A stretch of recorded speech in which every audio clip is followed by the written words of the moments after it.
Good looking now, G. Everybody have to tell you that it makes you beautiful. Beautiful. Everybody have to tell you that God made you beautiful. Beautiful. Hey there, excuse me, miss. No disrespect, you're very precious. Please tell me what's your name. You're a precious gem and God's to blame. Welcome to The Hype, a show that focuses on issues that affect young women. This show is an extension of the Philadelphia SIHLE project, which is a healthy lifestyles workshop for Black girls ages 14 to 18. Our workshops focus on healthy relationships, personal communication, gender and ethnic pride, and HIV/STD prevention education. Please stay tuned for more information on our monthly workshops.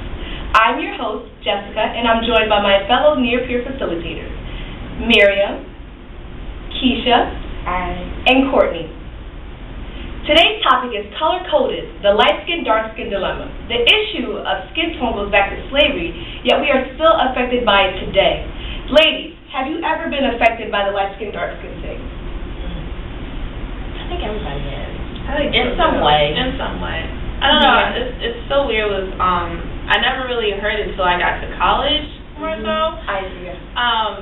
Growing up, I didn't really hear, but in college, like, oh, you're cute for a light skin girl. I'm like, but I'm not light skin. I feel like I'm more of a cocoa, caramel, yes. brown skin. But apparently, I'm on the lighter end of the spectrum. Yeah. But I never really heard that until I got to college. I feel the same way, and I think it's because of that saying, ignorance is bliss. Mm-hmm. So before you were even like into that, personally, it's because of the classes that I took that started talking about skin tone and how it affects us and all that stuff. Before that, I don't even think I was even conscious of being black. Mm-hmm. I think I was just a person, and then until I got to college, it was like, I'm a black girl, not just a girl. Mm-hmm. So yeah, when I got to college, for me.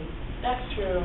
Yeah, experiencing things with, like, experiencing other people and how they view you definitely brings you into that realm of, like, identity, like, oh, I have a skin tone, like, you don't see my name first, you see my skin tone first, that kind of thing. Like, college, I think that brings that out because of other people that you interact with. Like, I know you get the yos instead of the hellos. Yeah. So, yeah, definitely that brings it out.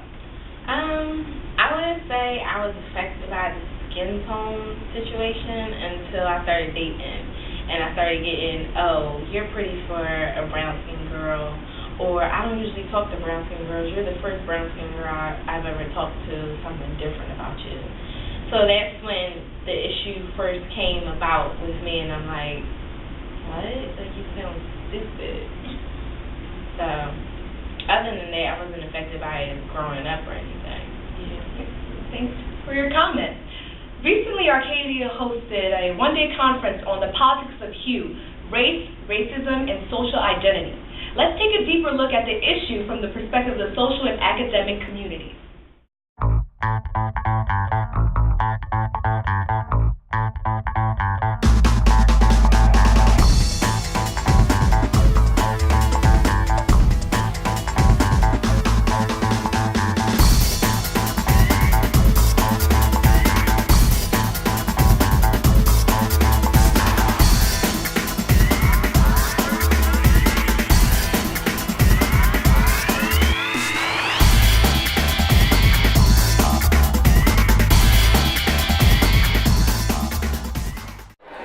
An event like this is important simply because it brings together young women with older women, mature women if you will, who are able to really vibe and commiserate with them, to share some wisdom, to share some knowledge. These young women have a fantastic opportunity to see who they really are and to learn from the seasoned sisters to be able to make better choices in their lives. I actually had a really good conversation with my roommate who's Jewish and Black last night, and we talked about white privilege and white guilt, and I don't think it's ever discussed that there's, well, at least for me and her, there's a guilt that comes with being light-skinned because, as we all know, there's privileges, as we've seen in all of the workshops that we've done today, there's privileges that come or accompany being light-skinned. So we discussed that growing up, I was always like the milkman's baby, or like being biracial as well. Like there's so many things that come under like being light skinned or having quote unquote good hair, or like being praised for the way you look. And no one ever really seeing your personality or like your character traits, and that's like why people want to be around you. But guys actually saying like, I only date light-skinned girls. And then you've been like, well, so then you're talking to me just because I'm light-skinned. So, I mean, there's things that I think aren't discussed when you discuss colorism in the Black community. There's issues that women have being dark-skinned, there's issues that women have being light-skinned, and then there's issues when the two converge. See, I was on Facebook, and I was talking to one of the friends of my best friend, and they both go to Northeast High School. And so I'm not going to tell you her name, but she was an African-American female. But we were, just talking about who she's friends with or whatever. And she says, "Oh yeah, I don't like black people." And I'm like, "What? You're black?" She's like, "Well, no. I like black people, but just not the real loud and ghetto people like that." I'm like, okay, fine. Now with me, yeah, I go to Imhotep charter, and so there are people in the school and who would be considered the loud and ghetto people, but some of them are the smartest people I've ever met. And so, yes, and so and I'm listening to her, and the way she dresses, she talks a certain way, she hangs out with a white crowd, and I'm asking her, well, why do you do this? And she tells me, and the last thing she said was, why would you want to be something that everybody else hates? And really, I couldn't, at the time, I couldn't answer her question. I sat there and thinking about it, like, wow, I really couldn't answer the question. Now, I would tell her that you have to love yourself before anybody else can love you. Well, good afternoon. I'm the youngest of three sisters, youngest of three. And my sisters are of a lighter hue. They're not, I guess, light skinned, but they are a couple of shades lighter than I am. And they're also taller than me. I'm short. So just in terms of going around and being around them, people would see me, I would have friends, and then I'm like, oh, meet my sisters, or they'll come over, and they're like, your sisters are so pretty, or they're so tall, what happened to you? So it's kind of like, okay, so is it because I'm short, or is it because I'm dark? What is it? And so that really stuck with me. So I never really thought that I was pretty or anything like that. I was very smart, so I was kind of like, okay, I'm smart, that's cool. Hello, my name is Ryan. I come from a mixed background, and I have a lighter complexion, and I'm always asked, like, what are you? What are you mixed with? People I don't even know on the train, everywhere.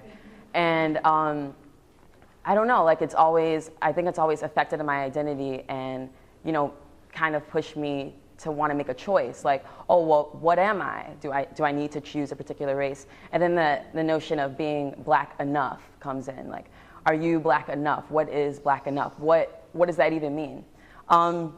So while questioning that, I wrote a poem. So I was just going to read the poem because I'm a spoken word artist. So it's called Melting Pot. This notion of C-U-L-T-U-R-E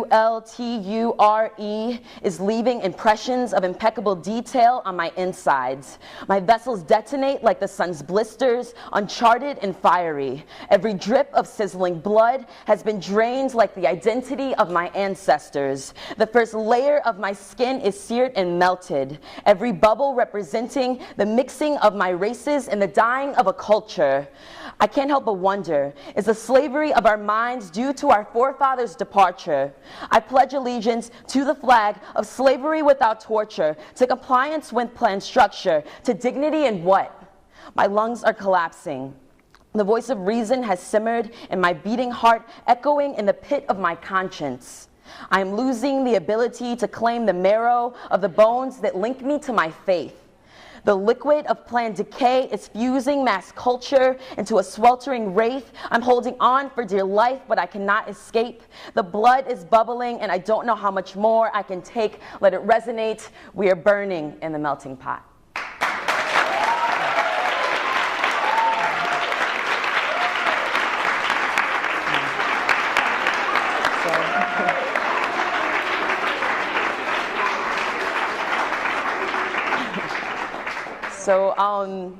So yeah, I wrote that poem, and I think as someone who is of mixed race, you're constantly going through a struggle of identity. So I guess I'll just, keep writing and try to figure out what that identity is.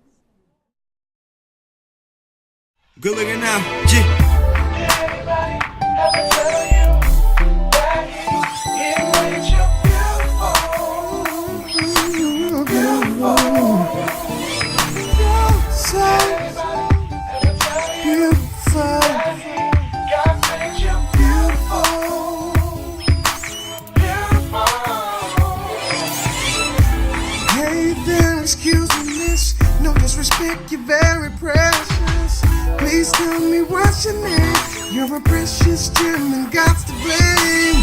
No, I'm not trying to speak the game, cause it's your soul I'm trying to claim. You probably never